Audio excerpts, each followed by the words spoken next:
Hello, welcome back to my YouTube channel. Today in this video we will discuss about dimensions of health according to WHO. So without wasting any time, let's begin our video. सबसे पहले हम देख लेते हैं कि हमारे पास dimensions of health कौन कौन सी आती है. अगर हम मतलब डिफरेंट टाइप्स ऑफ डायमेंशंस पढ़ रहे हैं तो इससे हमें एक चीज और क्लियर होती है कि जो हमारी हेल्थ है वो एक मल्टी डायमेंशनल यूनिट है. ठीक है. इसमें कुछ स्पेसिफिक डायमेंशंस के बारे में हम पढ़ेंगे, जैसे कि physical dimension, mental dimension, social dimension, spiritual, emotional, vocational dimensions. ठीक है. तो ये कुछ 6 टाइप्स ऑफ डायमेंशंस है जिसके बारे में हम further one by one discuss करेंगे. ठीक है. फिजिकल डायमेंशन क्या होती है, थोड़ा सा अगर हम देखें, ध्यान दें इनके नेम्स पे, तो हमें वहां से भी थोड़ा थोड़ा क्लियर हो जाता है. जैसे कि फिजिकल डायमेंशन क्या है कि कुछ फिजिकली हमारी फिजिकल बॉडी से रिलेटेड है, जिसमें फंक्शंस हो रही हैं या उनकी जो कोऑर्डिनेशन है हमारे बॉडी की वो प्रॉपर हो रही है, कुछ इस तरीके से हेल्थ से रिलेटेड है. ठीक है. डेफिनेशन क्या आती है फिजिकल डायमेंशन की. For physical dimension we consider the accurate functioning of body from the smallest unit like cells to the functioning of largest organ of the body and well coordination of all body organs. मतलब क्या हुआ कि जो physical dimension है उसमें हमने consider किया है कि जो हमारी बॉडी की फंक्शनिंग है वो एक्यूरेट होनी चाहिए. ठीक है. जैसे कि अगर कोई स्मॉलेस्ट यूनिट को अगर हम कंसीडर करें, जैसे कि हमारी बॉडी में सेल है, तो सेल की जो फंक्शनिंग है उससे लेके स्मॉलेस्ट यूनिट से लेके लार्जेस्ट यूनिट तक, जैसे कि लार्जेस्ट बॉडी ऑर्गन क्या होता है, लीवर है, तो उसकी जो फंक्शनिंग है वो प्रॉपर होनी चाहिए. और इनके बीच में जो कोऑर्डिनेशन होती है या हमारे बॉडी ऑर्गन्स के बीच में जो भी कोऑर्डिनेशन होती है उनके फंक्शंस के बीच में वो वेल कोऑर्डिनेटेड होने चाहिए, अच्छे से काम करने चाहिए, अपने अपने टाइम पे करने चाहिए. ठीक है. तो ये होता है फिजिकल डायमेंशन. ठीक है. नेक्स्ट हमारे पास जो डायमेंशन है वो है मेंटल डायमेंशन. मेंटल डायमेंशन भी नाम से क्लियर है कि कुछ मेंटली मतलब हमारी मेंटली कंडीशन से रिलेटेड है कि हम कैसे सिचुएशन से डील करते हैं, कैसे सॉल्यूशंस को देखते हैं, ये सब चीजें. ठीक है. डेफिनेशन देखते हैं इसकी. तो it is ability to deal with every situation of life, whether कि ये एक एबिलिटी है कि हम कैसे हमारी हर एक सिचुएशन से हमारी लाइफ में डील करते हैं. ठीक है. It is favorable or unfavorable intelligently and logically, or we can say that it is a balance between the individual and its surrounding world, living harmoniously in the society, accepting reality of situation and adopt himself according to the situation. कि चाहे वो जो condition है, वो situation है, वो favourable हो या ना हो, और जो हमारी मतलब हमारे जो लॉजिक्स है, हमारी जो इंटेलिजेंटली है, हम कह सकते हैं कि उनका जो मतलब वो क्या है, वो एक बैलेंस है हर एक इंडिविजुअल का, उसके आसपास का जो भी मतलब इन्वायरमेंट है, वहां पे जो भी उसके सराउंडिंग वर्ल्ड है जिसके बीच में वो रह रहा है, वो कैसे खुद को उन सिचुएशंस के बीच में ढाल रहा है अपनी कंडीशन के हिसाब से. ठीक है. कैसे उस सोसाइटी को एक्सेप्ट कर पा रहा है, कैसे वो अपनी मतलब अपनी जो उसकी स्पेस है, उसकी जगह है, उस रियलिटी को फेस कर रहा है, जो भी उसकी सिचुएशन है उस सिचुएशन की रियलिटी को फेस कर रहा है, खुद के मतलब खुद को उन सिचुएशंस के हिसाब से ढाल रहा है, अडेप्ट कर रहा है इन सिचुएशंस को. ये सारा आता है मेंटल डायमेंशंस के अंदर. ठीक है. नेक्स्ट हम बात करेंगे सोशल डायमेंशन की.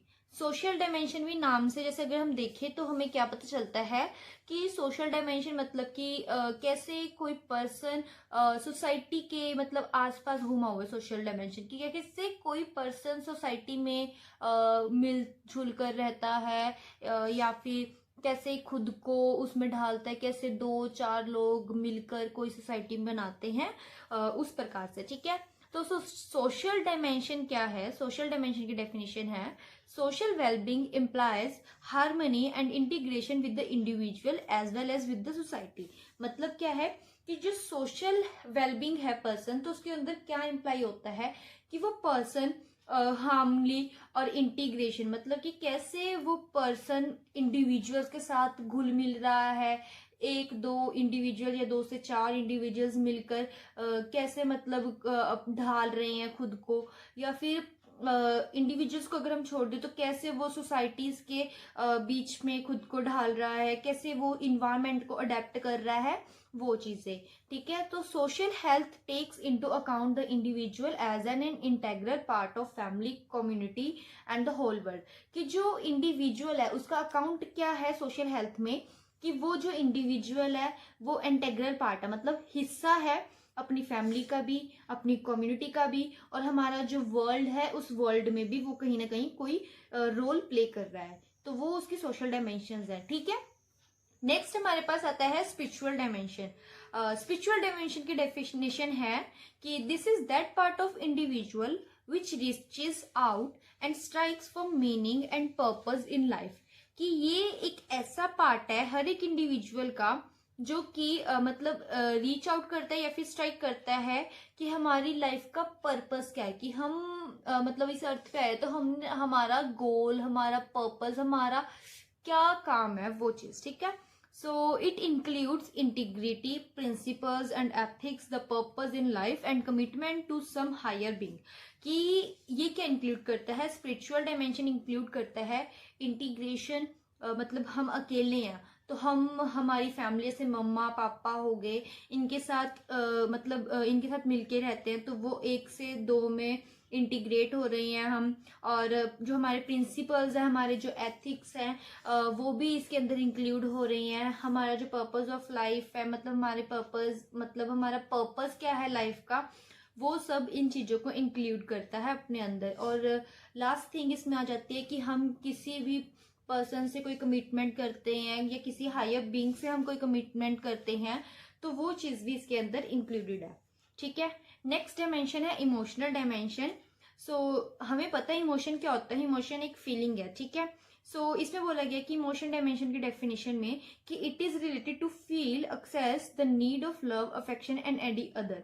कि जैसे मैंने आपको पहले ही बता दिया था कि इमोशनल क्या है, कोई एक फीलिंग है कि मतलब हम किस सिचुएशन के हिसाब से कैसे फील करते हैं। जैसे कि हमारे लविंग वन को अगर हम खो देते हैं तो हमें सैड फील होता है, क्राइंग फील होता है, हाँ कभी कभी हम उस ग्रीफ, उस पेन को एक्सेप्ट नहीं कर पाते, तो वो एक इमोशन है हमारा। ठीक है, तो ये क्या कहा गया है कि ये हमारी उस फीलिंग से रिलेटेड है कि अगर हमें नीड ऑफ लव है या हमें नीड ऑफ अफेक्शन है या कोई और भी नीड है तो उसके रिगार्डिंग हमारी फीलिंग्स क्या होती है, वो इमोशन डायमेंशन के अंदर आता है।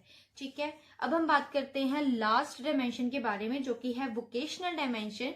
सो वोकेशनल डायमेंशन की डेफिनेशन में क्या है, वर्क और job often plays an important role in promoting physical and mental health. कि क्या कहा गया है कि जो वर्क है या किसी पर्सन की जो जॉब है वो एक इम्पॉर्टेंट रोल प्ले करती है, उसकी अपनी एक जगह है हमारी लाइफ में, वो हमारी फिजिकल और मेंटल हेल्थ को भी प्रमोट करती है। कैसे, जैसे कि अगर एक पर्सन है, when a person suddenly loses his job it affects it's psychology and mental status. जैसे अगर हमने कोविड-19 का मतलब जो सीजन था उसमें हमारा क्या हुआ था कि बहुत से जो प्राइवेट वर्कर्स थे उनकी जो जॉब थी वो चली गई थी। क्यों? क्योंकि लॉकडाउन वगैरह लग गया था। तो उस टाइम पे क्या हुआ कि वो जो लोग थे वो एक मेंटली टॉर्चर से निकल रहे थे। उनकी जो साइकोलॉजिकल कंडीशंस थी वो बहुत मतलब खराब हो चुकी थी क्योंकि उनके मन में टेंशन थी, ये स्ट्रेस था कि वो कैसे अपनी फैमिली का मतलब जो बेसिक नीड्स हैं वो कैसे फुलफिल करेंगे। ठीक है, सो इसमें यही बोला गया कि किसी पर्सन की सडनली जॉब चली जाती है, वो अपनी जॉब को खो देता है, तो वो उसके साइकोलॉजी और मेंटल स्टेटस को इफेक्ट करती है। ठीक है, नेक्स्ट इसमें पॉइंट आ जाता है कि when mental health is impaired physical health gets automatically affected. अगर कोई पर्सन मतलब मेंटली ओके नहीं है, मेंटली ठीक नहीं है, सो जो वो पर्सन की अगर मेंटल हेल्थ इम्पेयर्ड है तो जो वो पर्सन की फिजिकल हेल्थ है वो अपने आप ऑटोमेटिकली मतलब अफेक्ट हो जाएगी। जैसे अगर हम देखें कोई पर्सन अगर अपने लविंग वन को खो देता है, ठीक है, सो वो मेंटली इस टाइम पे ठीक नहीं है। ठीक है, वो मेंटली एक टॉर्चर से गुजर रहा है, एक ग्रीफ, एक पेन से कि वो उस चीज को एक्सेप्ट नहीं कर पा रहा। अगर ऐसी सिचुएशन है तो हम देखते हैं कि वो पर्सन खुद को आइसोलेट कर लेगा, फैमिली से बात नहीं करेगा, किसी कोने में बैठा रहेगा और खाना पीना, उसकी जो एपेटाइट है वो कम हो जाएगी। सो ये जो फैक्टर्स है जैसे कि एपेटाइट, उसकी मतलब उसे नींद नहीं आएगी तो स्लीप साइकिल अफेक्ट होएगी। ये जो भी कंडीशंस है ये उसकी फिजिकल हेल्थ को भी अफेक्ट करेगी। सो ऐसे मतलब कि ये डायमेंशंस थी, जैसे मैंने आपको समझाया, ये सारी जो डायमेंशंस हैं ये हेल्थ से रिलेटेड डायमेंशंस थी। सो आई होप आपको समझ आया होगा। अगर फिर भी आपको कोई डाउट है तो आप नीचे कमेंट सेक्शन में पूछ सकते हैं। सो मिलते हैं नेक्स्ट वीडियो में। Bye bye.